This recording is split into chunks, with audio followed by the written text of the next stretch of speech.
Welcome back to Killer Stories. I'm your host, Bobby Holmes. Who else is super excited for October? I guess now September is officially the start of spooky season, but the October vibe can't be beat. This month, I want to try and bring you cases that are linked in some way to Halloween. Today's story is about a team of two men who would abduct, torture, and kill women. Their final victim was murdered on Halloween night, 1979.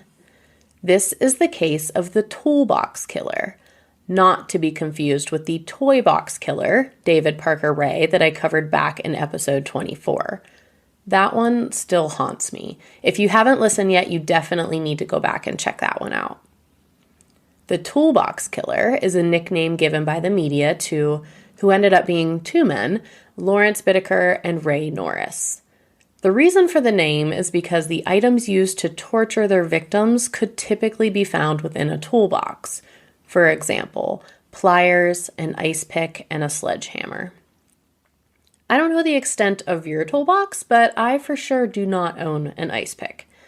This case is pretty graphic, and I'm going to try to just state the facts without going too far into detail. Let's get a little background on each of our killers, starting with Lawrence Bittaker. He was born on September 20th, 1940 in Pittsburgh, Pennsylvania. His parents had decided that they didn't want children. An accidental pregnancy ended with Lawrence being put up for adoption. He wasn't in the orphanage long before he was adopted by the Bittaker family. Mr. Bittaker worked in aviation. They moved where the work was needed, and that meant uprooting the family several times throughout Lawrence's childhood. After adopting Lawrence in Pennsylvania, the family moved to Florida, then Ohio, and lastly, California. The Bittakers loved Lawrence enough to make him part of the family, but as he grew older, he realized that they weren't really that loving. He felt lonely, and it didn't help that he was forced repeatedly to make new friends. He began acting out. At age 12, he was arrested for shoplifting. Lawrence had quite the sticky fingers. There were multiple run-ins with the law over the next few years before he upped his game to petty theft. Despite his rebellious behavior, Lawrence actually did well in school. He had an IQ of 138, which is above average. But by the time he was in high school, he was over it. You know how smart people can do poorly in class because they're bored? It's not challenging enough? I think that's what happened. He found it, quote, tedious. So he dropped out. His crimes were getting more and more serious. Just listen to what a horrible person this guy is. I feel like half of this episode is covering his rap sheet. Lawrence stole a car and was responsible for a hit and run with said car. He fled on foot and was eventually tracked down by police. Lawrence was sent to the California Youth Authority, where he was imprisoned until he was 19 years old. He was arrested within a few days of being released. He immediately found his people and got back into the world of stealing and dealing vehicles. Lawrence was shipped to Oklahoma, where he served his 18 months in a federal reformatory. This is where his mental health started to decline. He was then moved to a medical center in Missouri for the last 6 months of his sentence. He was arrested again in December of 1960 and once more in May of 1961. While serving his 1 to 15 years, Lawrence was evaluated by a psychiatrist. He was diagnosed as paranoid borderline psychotic. Apparently, that paired with his criminal history wasn't concerning at all, and he was released in 1963. Literally only 2 months later, he was a suspect of robbery, with another parole violation in October of 1964. Back to prison he goes, and doctors confirm his borderline psychotic diagnosis. I don't have the details on when he was released this time, but he couldn't have been in there too long because Lawrence was arrested again in 1967. Same deal, robbery, hit and run. He has a 5-year sentence, but he's out in 3. It seems like he is getting way too many chances. It's obvious prison is not reforming him. In 1971, Lawrence was arrested again for robbery, sentenced to 6 months to 15 years. He was released after 3. I don't understand the early releases. He's been arrested a ridiculous amount of times already and continues to reoffend. The next one is a doozy.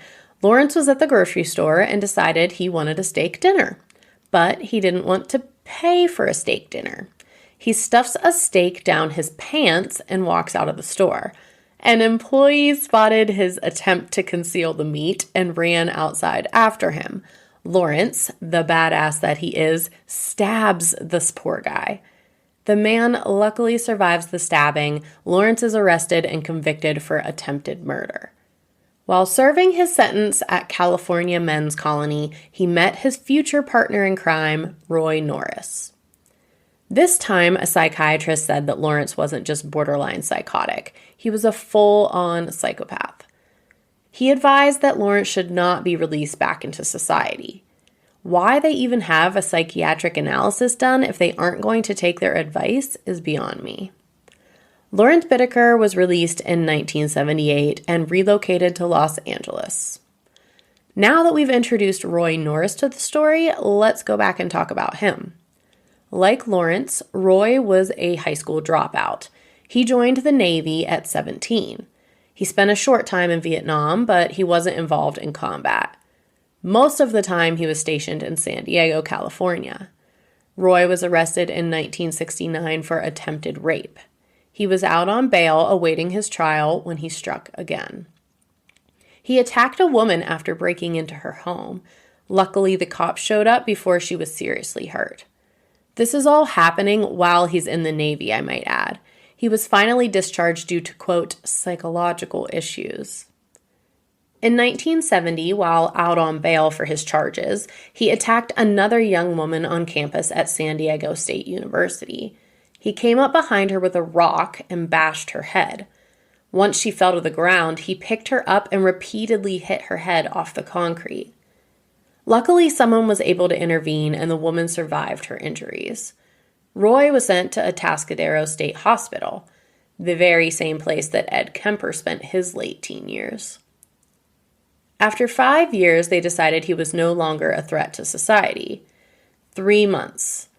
It only took 3 freaking months for Roy Norris to reoffend raping a 27-year-old woman. He was sent back to prison, this time to the California Men's Colony, where he eventually met Lawrence Bittaker. Roy was dealing contraband drugs and often got himself into trouble. During his sentencing, Lawrence supposedly saved Roy from being attacked by other inmates on 2 occasions. Therefore, Roy felt like he owed him. I guess there's some sort of prisoner's code. While in prison, they discovered their common interest of sexual violence. Lawrence admitted he never raped a woman, but if he did, he would kill her. Sparing her life would just leave a witness. The men had conversations about their dark sexual fantasies. They planned their life on the outside, making a pact to rape and kill teenage girls, one from every age 13 to 19. As I stated earlier, Lawrence was released in 1978 and moved to Los Angeles.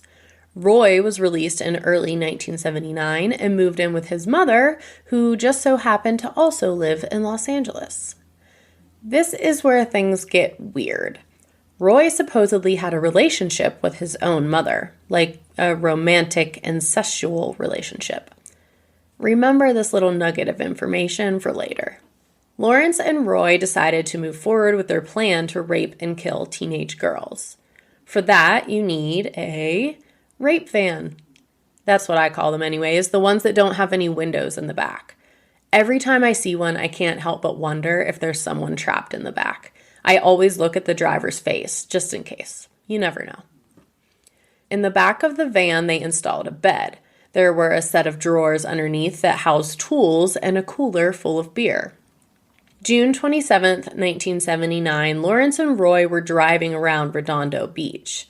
Their first victim, 16-year-old Lucinda Schaeffer, who went by Cindy, was walking home from a church meeting.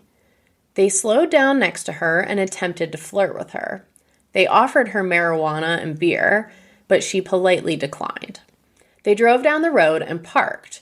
Roy opened the sliding door on the side and waited. When Cindy walked past, he jumped out and grabbed her.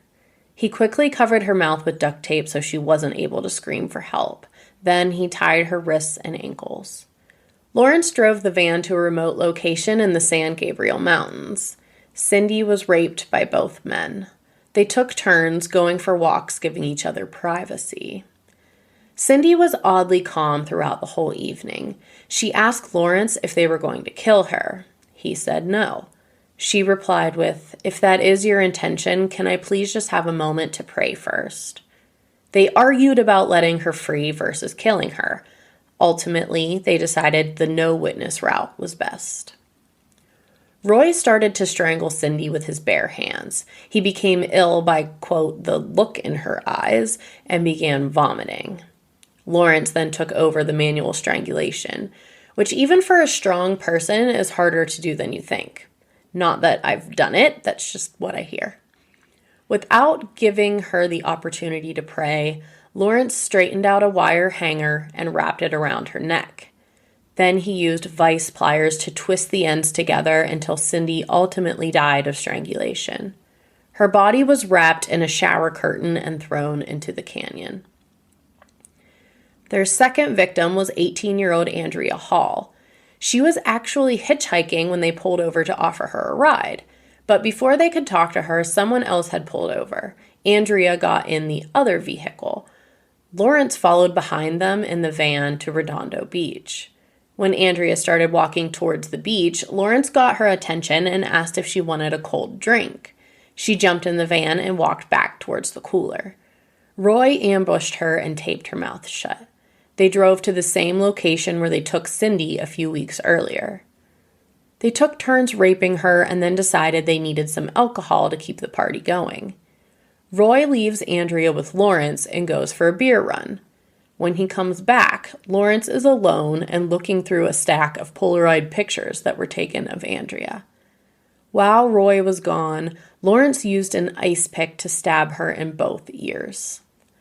When I read the recap of this case and an ice pick was listed as a murder weapon, I cringed at the thought of how it was used. These poor women had such horrific deaths. After stabbing Andrea, Lawrence strangled her and threw her off a cliff. On September 3rd, the men were trolling around Hermosa Beach. 2 teenage girls were at the bus stop, 15-year-old Jackie Gilliam and 13-year-old Leah Lamp.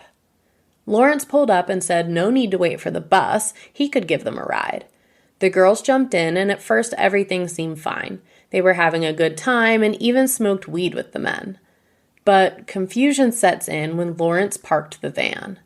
The girls made eye contact and silently acknowledged to each other something isn't right. Leah lunged towards the door but wasn't able to escape before Roy hit her over the head with a baseball bat. Another source stated he hit her with a bag of lead weights. The point is, he hit her with something heavy.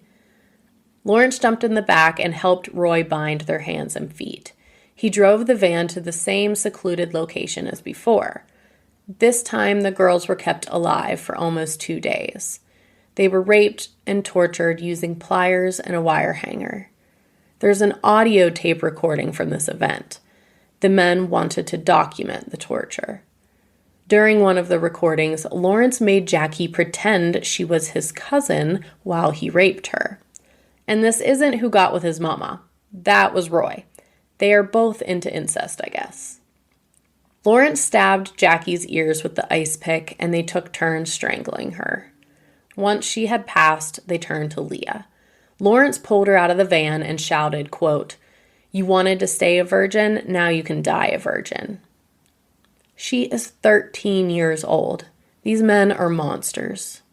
He strangled her while, and this is hard to hear, Roy hit her head with a sledgehammer 7 times. Both of their bodies were thrown off a cliff. On September 30th, a young woman, who I will leave unnamed for her privacy, was maced and thrown into the back of the van. They drove to their typical spot and raped her. Somehow, she was able to escape the men and filed a report with the police. Their final victim, as we know, the reason I chose this case, was kidnapped on October 31st, 1979. 16-year-old Lynette Ledford was on her way home from a Halloween party. Apparently, in this day and age, it was perfectly normal for a 16-year-old to be hitchhiking alone at night. She was standing outside of a gas station in Los Angeles. Lawrence leaned his head out to offer her a ride. Lynette was a waitress at a local restaurant where she had waited on him before. Trusting a familiar face, she jumped in the van. Roy offered her a joint, but she declined. They didn't make it too far down the road before Roy had her bound and gagged. Lawrence moved to the back while Roy drove all around Los Angeles. Over the next hour, Lawrence raped and tortured her using the tools. The sound of the drawer opening and closing as he grabbed a new tool for torture can be heard on an audio recording. After 2 hours of hell, Lynette was strangled with a wire coat hanger in the same way as their first victim, Cindy, using pliers to twist the wire tighter and tighter. This was different than their previous attacks. They weren't on their secluded mountain road. They were in the middle of Los Angeles. They decided to dump her body in a residential area. They wanted her to be found and see the reaction from the media. She was discovered the next morning by someone out jogging. Autopsy showed that her death was from strangulation. She was sexually assaulted, and there wasn't a part of her body that didn't have an injury from the torture she endured. The media went absolutely nuts. Angelo Buono, also known as the Hillside Strangler, had just been arrested. Now Los Angeles has another killer on the loose. The men loved the attention their murder was getting. Roy couldn't keep the excitement to himself. He confided in a friend that he made in prison, Joseph Jackson. Another source stated he talked to a man named Jimmy Dalton. It's likely he was running his mouth to all his old prison buddies. Roy confessed that he and Lawrence were responsible for the rape, torture, and murder of multiple teenage girls. His friend figured he was just blowing smoke until the body of Lynette Ledford was discovered. Roy went into detail about how they tortured her. He also said that there were at least 3 girls who either escaped or were set free, yet somehow they were never caught. Roy's prison friend wasn't a sociopath. He had enough human decency to blow the whistle on this. He went to the police with Roy's story. The 5 girls he claimed to have killed matched up with missing person reports in the area. Also, the woman I spoke about earlier who was maced during her abduction, that was something Roy told his friend as well. Police tracked her down and showed her a few different mugshots. She was able to point out both Roy and Lawrence. An investigator started tailing the 2 men, and it didn't take long to catch Roy violating his parole. When they witnessed him buying marijuana, he was arrested and taken into custody. Later that same day, an officer went to Lawrence's home and arrested him for rape. When searching his home, police found Polaroid pictures of their victims. Inside the van, they discovered his toolbox, a drawer filled with the tools he used for torture. They also found a plastic bag that was filled with lead weights, Vaseline, and necklaces of the victims that were kept as trophies. They found the audio tape from the recording of their torture sessions. Lynette Ledford's mother positively identified her daughter's voice on the tape. Can you even imagine? In Roy's apartment, there were more than 500 Polaroids of young teenage girls. The men took these pictures while trolling through Hermosa and Redondo Beach. These girls had no idea that they had their picture taken. After his arrest, Roy adamantly denied involvement with the rape or any murders. But during his questioning, investigators slowly started sharing the evidence that they had gathered, and he broke. Roy stated that their first victim was taken by force. The other 4 were lured into the van. He admitted raping and torturing the women, but said that Lawrence was more culpable for the murders. Really? You didn't take turns strangling the victims? Or beat Leah Lamp in the head using a sledgehammer? That's a ridiculous statement. Roy led investigators to the site where he claimed they dumped the bodies. The area was searched extensively, but the 4 girls were not found. February 9th, 1980, the skeletal remains of Jackie Gilliam and Leah Lamp were found at the base of a canyon. Jackie still had an ice pick lodged into her skull. Lawrence Bittaker and Roy Norris were both charged with 5 counts of murder. They must have seen Lawrence as the more culpable one, too. He was denied bail, but Roy's bail was set at just $10,000. Roy ended up taking a plea deal. He agreed to testify against Lawrence. In exchange, he would not receive capital punishment, as in the death penalty. In court, it was stated that Roy Norris, quote, never exhibited any remorse or compassion about his brutal acts towards the victims. The defendant appears compulsive in his need to inflict pain and torture upon women. He can realistically be regarded as an extreme sociopath whose depraved pattern of behavior is beyond rehabilitation, unquote. On May 7, 1980, Norris was sentenced to 45 years to life imprisonment, with the eligibility for parole after 30 years. Testifying against Lawrence or not, I think that's a pretty lenient sentence for playing a role in the rape, torture, and murder of 5 different teenage girls.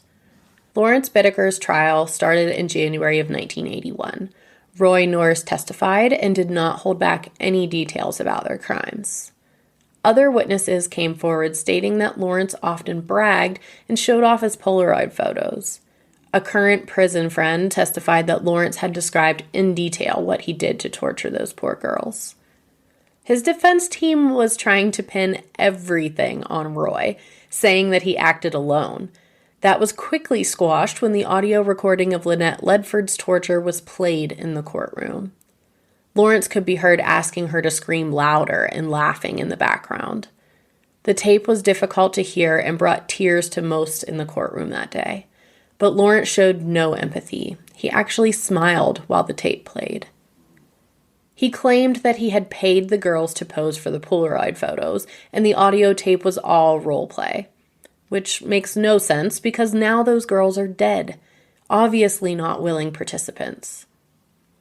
The jury found Lawrence Bittaker guilty of 5 counts of first-degree murder, 1 charge of conspiracy to commit first-degree murder, 5 charges of kidnapping, 9 charges of rape, 2 charges of forcible oral copulation, 1 charge of sodomy, and 3 charges of unlawful possession of a firearm. Another trial was held to decide life in prison or capital punishment. It only took the jury 90 minutes to decide that he would be sentenced to death for his crimes. While on death row, Lawrence took part in a few interviews with the media. He seemed pleased to discuss his crimes, showing no remorse whatsoever. He died from natural causes on December 13, 2009. Roy served at the Richard J. Donovan Correctional Facility. He was eligible for parole in 2009. For some reason, he declined to attend the parole hearing. Maybe he believed he was where he needed to be. In February 2020, his health declined and he died of natural causes. I didn't realize this case was so gruesome until I started researching it. I knew of the Toolbox Killers, but wasn't aware of the details. It was a rough one and required a lot of mental breaks. Imagine being in the courtroom that day and listening to the entirety of that audio tape. Some questioned the prosecutor's choice to enter it into evidence because it had such an effect on those who heard it. The chief investigator, Paul Bynum, actually committed suicide in 1987. He left a 10-page note and stated that this case haunted him. He was deathly afraid the pair would be released and come after him.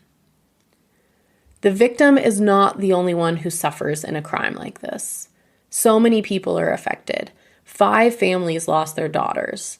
The investigations team and the people who heard that tape will never be the same.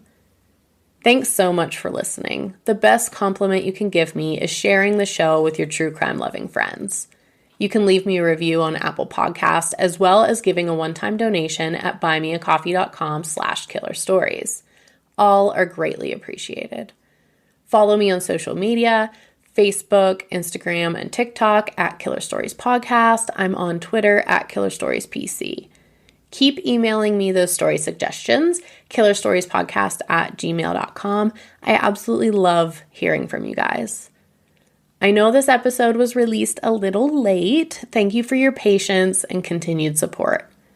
Until next time, this has been a killer story.